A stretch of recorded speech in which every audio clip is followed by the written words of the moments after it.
नमस्कार, मैं हूं श्वेता मिश्रा अवस्थी और आप देख रहे हैं बिग फाइट लाइव। राजनीति के चाणक्य कहे जाने वाले और केंद्रीय गृह एवं सहकारिता मंत्री अमित शाह 17 जुलाई यानी कल जयपुर दौरे पर आ रहे हैं। मुख्यमंत्री भजनलाल शर्मा तैयारियों को लेकर मंत्रियों से चर्चा कर चुके हैं। इस दौरे का मुख्य उद्देश्य प्रधानमंत्री के विजन सहकार से समृद्धि को जमीनी स्तर तक मजबूत करना है। हालांकि शाह आ रहे हैं तो जाहिर है कि यह दौरा सहकारिता प्रणाली के साथ साथ राजस्थान की राजनीति के लिए भी रणनीतिक दृष्टि से अहम माना जा रहा है, जिसमें पार्टी संगठन को ऊर्जा मिलेगी और राज्य में राजनीतिक संदेश भी मजबूती से जाएगा। माना यह भी जा रहा है कि कार्यक्रम के माध्यम से केंद्र सरकार राजस्थान के सहकारी तंत्र को नई दिशा देना चाहती है। ग्रामीण अर्थव्यवस्था, दुग्ध उत्पादन, भंडारण और बैंकिंग जैसे क्षेत्रों में सहकारी समितियों की भूमिका को और सशक्त करने के लिए कई घोषणाएं की जा सकती हैं। इधर केंद्रीय सहकारिता मंत्रालय ने हाल ही में पीएसीएस, पीटीसीएस और अन्य सहकारी इकाइयों को माइक्रो, एटीएम, केसीसी और बैंक मित्र से जोड़ने की जो राष्ट्रीय पहल की गई, उसके क्रियान्वयन में राजस्थान की धीमी प्रगति को लेकर मंत्रालय ने मुख्य सचिव को पत्र भी लिखा था। और ऐसे में अमित शाह का ये दौरा न सिर्फ प्रेरक होगा बल्कि राज्य को नई गति देने वाला साबित हो सकता है। बात आज इसी खास मुद्दे पर।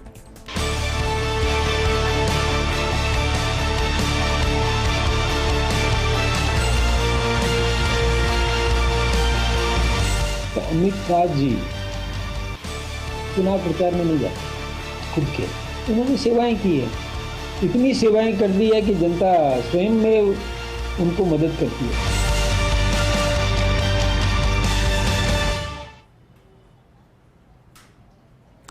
और चलिए इस खास मुद्दे पर चर्चा के लिए खास मेहमान हमारे साथ जुड़ चुके हैं। सबसे पहले उनसे रूबरू करा देते हैं आपको। हमारे साथ चर्चा में मौजूद है डॉक्टर अपूर्वा सिंह जी, प्रवक्ता है बीजेपी से, बहुत स्वागत है अपूर्वा जी आपका।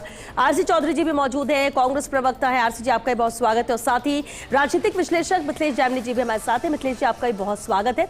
बेहद अहम है ये मुद्दा और शुरुआत में अपूर्वा जी आपसे ही करना चाहूंगी। सहकार से समृद्धि, ये जिस तरह से कार्यक्रम है, कल का दौरा है अमित शाह का, क्या वाकई में ग्रामीण विकास के मॉडल को ये मजबूत करेगा, बदल के रखेगा, या फिर आने वाले वक्त की हम बात कर ले, इस दौरे के बाद क्या कुछ बदलता नजर आएगा? देखिए श्वेता जी, हम सब जानते हैं कि 2025 जो वर्ष है वो सहकारिता का इंटरनेशनल कोऑपरेटिव ईयर की तरीके से मनाया जा रहा है। और इसके अंदर ये सौभाग्य है कि राजस्थान की धरा पर माननीय गृह मंत्री एवं सहकारिता मंत्री माननीय अमित शाह जी यहाँ पधार रहे हैं। यहाँ आने का एक बहुत बड़ा, एक जो कहते हैं ना हिडन इंटेंशन या रीज़न है, वो रीज़न ये है, देखिए वैसे तो बहुत सारी चीज़ें हमारे भाजपा के अंदर संकल्प से सिद्धि चलती है, वैसे ही सहकारिता से समृद्धि की ओर दिशा में उठने वाला एक बड़ा कदम है। 2024 के अंदर जब हमने व्हाइट रेवोल्यूशन 2.0 के अंदर हमने अपना कदम रखा था, तो हमने एक एजेंडा रखा था कि पर डे हमें 100 मिलियन किलोग्राम मिल्क जो है, 100 million kilogram milk per day का हमें टारगेट रखना है जब हम 24 के बाद में 5 वर्षों को लेकर चलते हैं। और अगर हम देश की बात करें तो राजस्थान जो है वो दुग्ध उत्पादन के अंदर सेकंड नंबर पे स्टैंड करता है। अपना टोटल जो परसेंटेज है उसमें 14% उसका योगदान है। तो उसको किस तरीके से बढ़ाया जा सकता है, और बढ़ाने से देखिए, क्योंकि जो सहकारिता विभाग है ना वो एक बहुत ही सेंसिटिव और बहुत ही, अगर आप करना चाहें तो बहुत ही अच्छा विभाग है। उसके अंदर ना केवल रूरल डेवलपमेंट, उसके अंदर self reliance, sustainable livelihood, women empowerment, हर तरीके की चीजें उसके अंदर आती हैं। तो इसलिए बहुत स्पष्ट और साफ सा संदेश है कि अगर हमारे यहाँ के ग्रामीण या रूरल, क्योंकि कहते हैं ना कि भारत सबसे ज्यादा ग्रामीण क्षेत्रों में निवास करता है, तो अगर हमारे ग्रामीण क्षेत्रों का विकास बहुत अच्छी तरीके से हो पाएगा और सस्टेनेबल डेवलपमेंट की तरफ हम अगर आगे बढ़ पाएंगे तो इस एम्पावरमेंट को कोई नहीं रोक सकता। इस देश को वापस से वही है कि तीसरी आर्थिक शक्ति बनने से भी कोई नहीं रोक सकता। अब इसके तहत कल वो आएंगे तो बहुत सारे काम होंगे। सबसे मेजर जो काम होगा वो ये होगा कि 8,000 नए युवा शक्ति को जो है वो कल नियुक्ति पत्र दिए जाएंगे।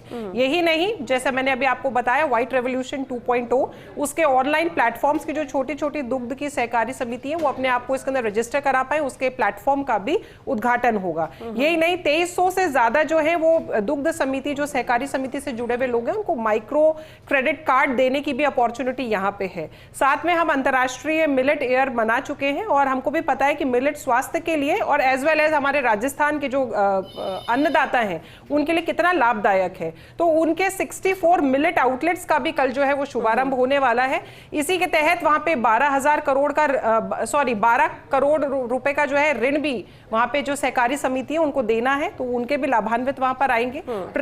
तमाम जो हमारी पॉलिसीज है उनसे जो लाभान्वित लोग हैं उन लोगों को वहां पे चेक वितरण भी किया जाएगा, प्रमाण पत्र भी दिए जाएंगे। तो ये बहुत ही ऐतिहासिक दिन रहेगा राजस्थान का rural development and cooperative societies के थ्रू किस प्रकार से रूरल डेवलपमेंट किया जाता है उसके लिए। ठीक है आरसी जी, जब आपकी सरकार थी तो सहकारी समितियों की स्थिति क्या थी, कितनी प्राथमिकता दी गई थी तब में और अब में, क्या फर्क आपको नजर आता है? और इस लिहाज से अगर बात करें कल का दौरा कांग्रेस के लिए कैसा है, केंद्रीय सहकारिता मंत्री अमित शाह का?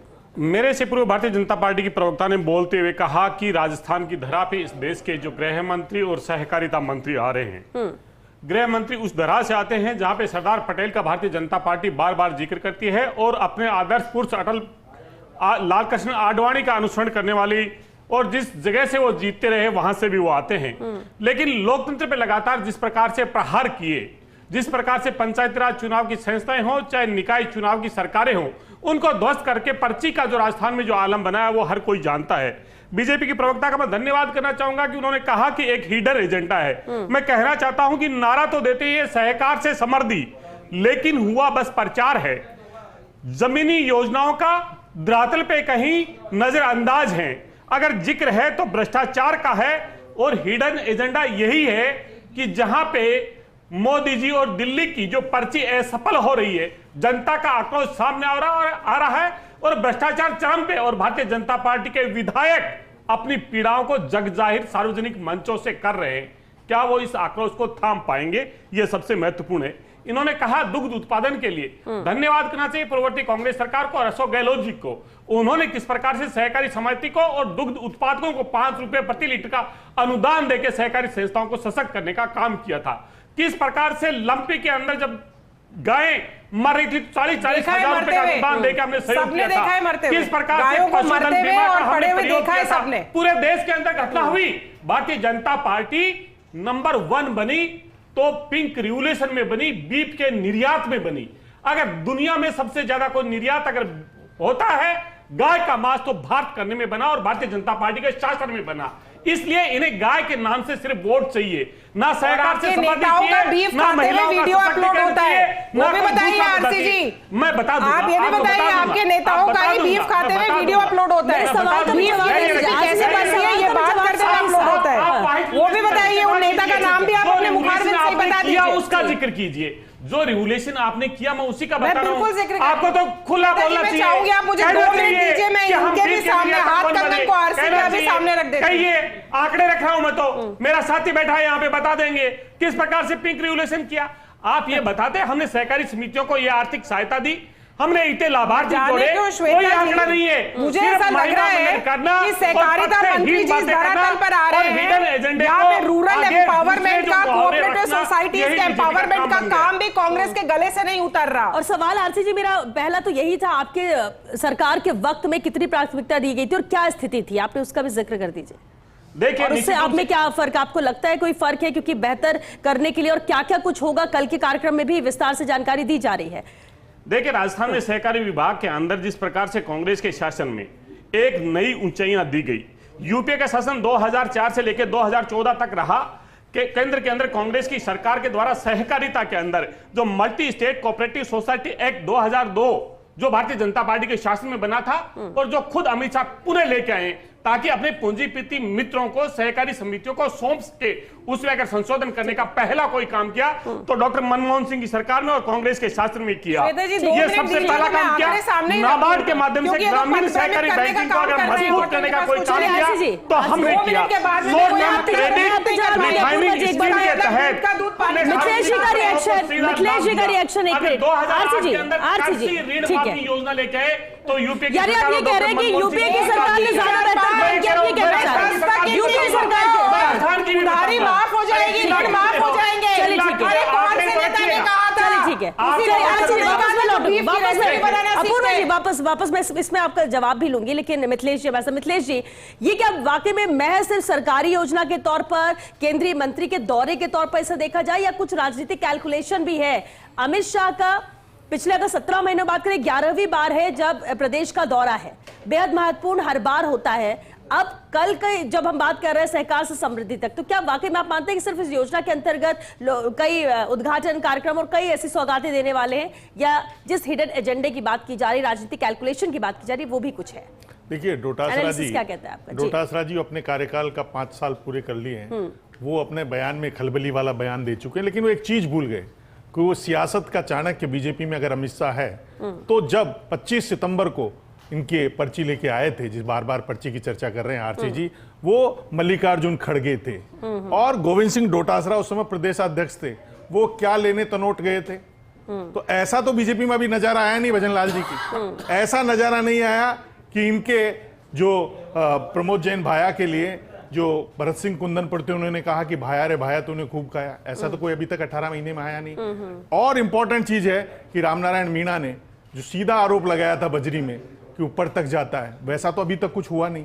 तो कहीं न कहीं जो इनको बार बार मलाल है कि ऐसा नजारा जो हमारा था वैसा नजारा भजनलाल जी के नहीं हुआ। दूसरी इंपॉर्टेंट चीज है कि जो एक किसान का बेटा मुख्यमंत्री बना है और 2 दिन पहले ही उन्होंने 42,000 करोड़ के जो कृषि ऋण है वो बिना ब्याज के देने की घोषणा की है। ये एक कोऑपरेटिव का सबसे बड़ा अहम हिस्सा है।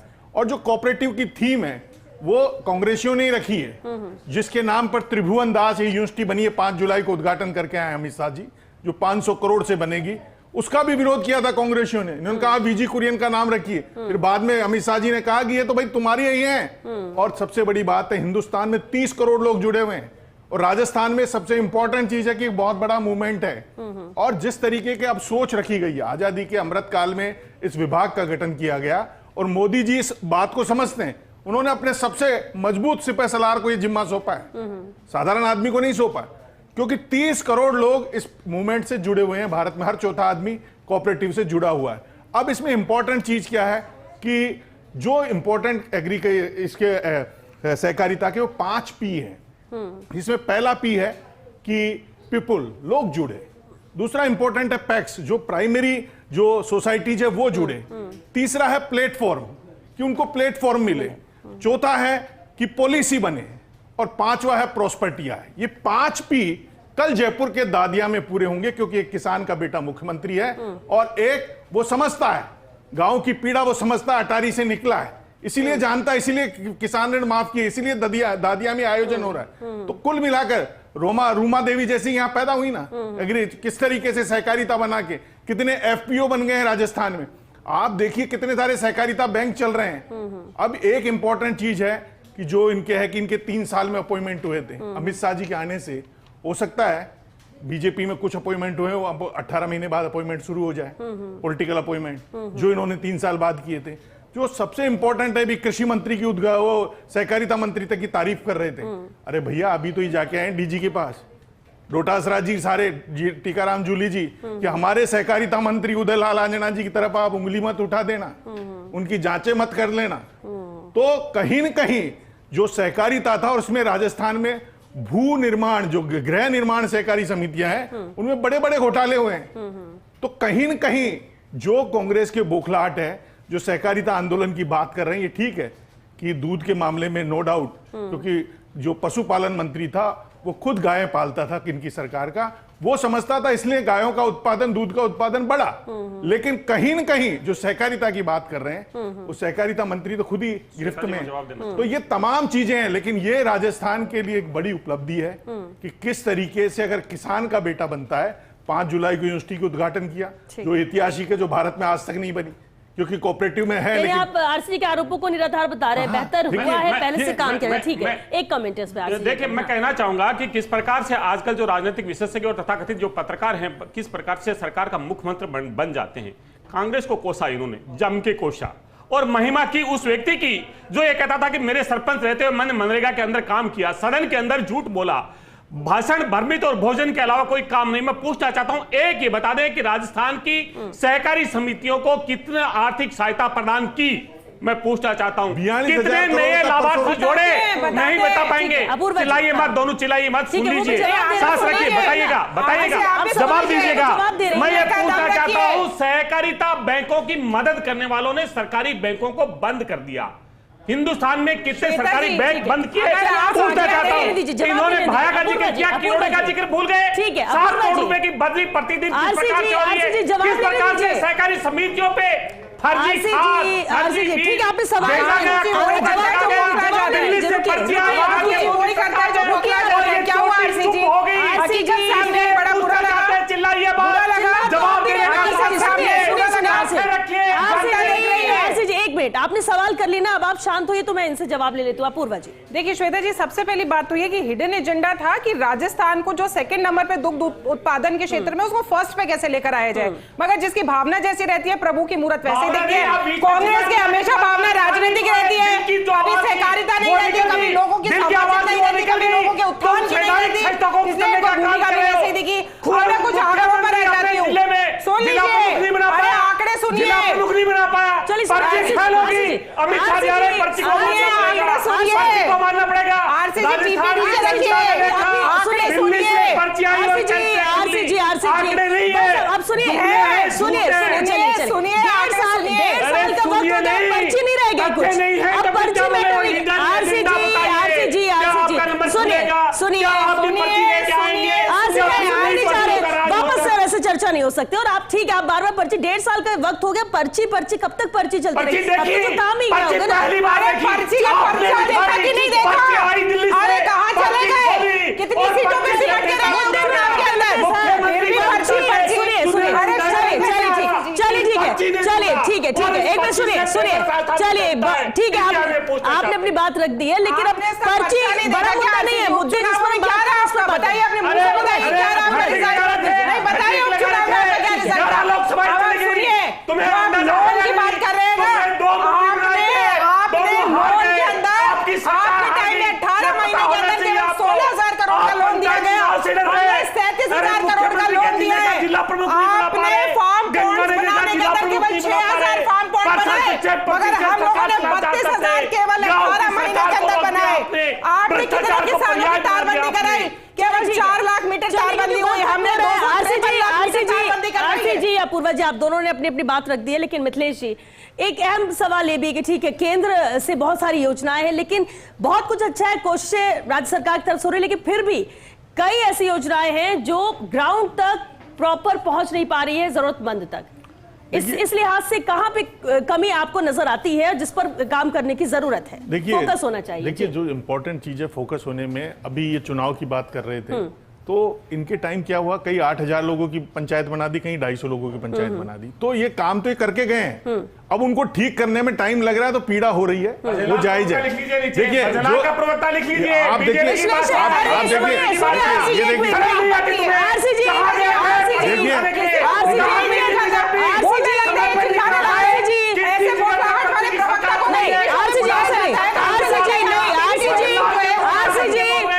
भजनलाल के प्रवक्ता, आरसी जी, ये आप टिप्पणी नहीं कर सकते, ये आप टिप्पणी नहीं कर सकते। आरसी जी, सुनिए, सुनिए, एक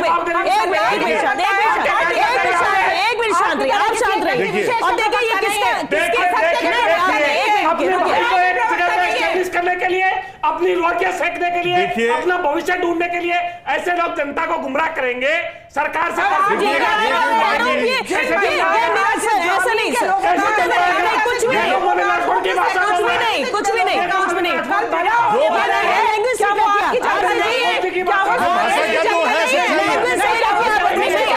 लैंग्वेज सही रखिए, आप अपनी भाषा पर नियंत्रण रखिए, भाषा पर नियंत्रण रखिए। नहीं, ऐसा किसी के लिए भी नहीं, किसी पर भी आप पर्सनल अटैक ऐसा नहीं कर सकते कि कौन क्या है। ये विचार है, अगर आप कांग्रेस के पक्ष में बोलेंगे तो कांग्रेस पर मत करेंगे उनको, ऐसा नहीं होता है।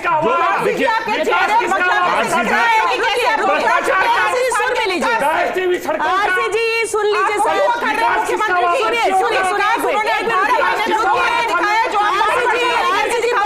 बस सर, वैसे बात खत्म हो गया, वक्त खत्म। नहीं, आप सुन ही नहीं रहे, वो तो चुप हो जा रहे बोलने पर, आप तो सुन ही नहीं रहे, आप तो सुन ही नहीं रहे, मैं नहीं सुन रहा, आप नहीं सुन रहे मेरी बात, गुजारिश करना चाहूंगा, आप एक बात ही नहीं सुन रहे। जवाब तो बता दीजिए, दर्शक नहीं देख रहे,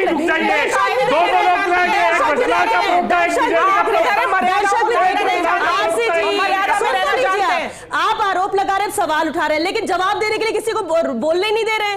और फिर इसको मैं बोलता हूँ उनके पास चले जाइए। दर्शक भी देख रहे हैं, दर्शक भी देख, तो ठीक है ना, ठीक है ना, उनको चुप